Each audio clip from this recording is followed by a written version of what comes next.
Okay, hi everybody. Hey guys. Today we're going to Giverny to see Monet's house, and I already forgot to start vlogging this morning, so we're off to a good start, but it's really early. Yeah. And now we're gonna walk and meet the bus so far away. Okay, bye. I felt so inspired while I was at Giverny, and that was such a stark contrast to how I felt before I was at Giverny. The week leading up to it, I felt so unmotivated and so uncreative, and being there felt like a breath of fresh air. I feel like sometimes you need to curate an environment in which you can become inspired. Sometimes you need to go seek out the beautiful things. Sometimes you need to surround yourself with things that you find inspiring and not just wait for something to inspire you. I think I have a bit of a scarcity mindset also when it comes to inspiration. It feels sort of fleeting to me. I don't really know when it's going to strike, and then when it does, I'm constantly trying to hold on to it. And I don't think it has to be like that. I think it can be a state of being that I curate. It can be something that I allow into my life daily, not just every once in a while.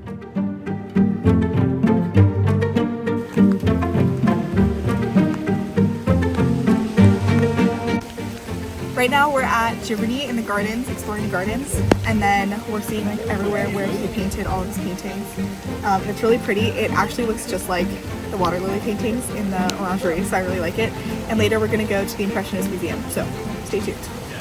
A few things I've been doing is going to new places like this. Obviously it's super easy being in Paris to find inspiring places, but also just going on a walk and being in nature. I've also really enjoyed doing my journaling and free writing because you kind of lose all of the mental filters that you typically have on yourself, and you really start to see all the creative ideas that you have.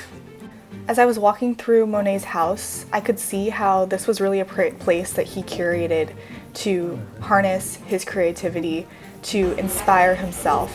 And the power of being in that environment and seeing how another artist had created that space for himself kind of showed me that I could do the same thing too. Okay, we're sitting getting coffee. Here's my little noisette, my favorite drink because it's so cheap and it's a good little pick-me-up. But it's raining today, and I feel like that's kind of like a downer like you think, but I feel like it's really adding to the vibe.